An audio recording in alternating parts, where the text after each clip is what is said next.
मित्रहो, खर तर जगद्गुरु तुकाराम महाराज म्हणतात, टिळा टोपी घालूनी माळा म्हणती आम्ही साधू, दया धर्म चित्ती नाही जे जाणावे बंधू. महाराज खर तर विद्रोही संत म्हणून ओळखले जातात.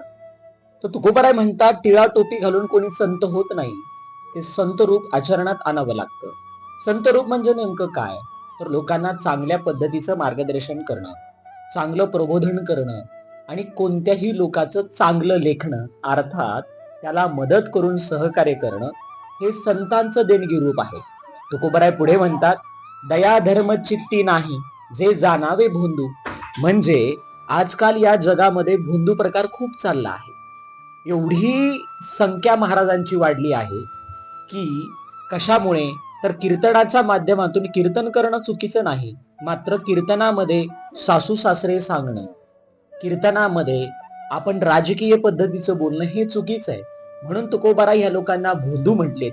म्हणून आपण कीर्तनातून परमार्थ सांगावा, कीर्तनातून समाज सांगावा आणि कीर्तनातून समाज सुधारण्याचा प्रयत्न करावा.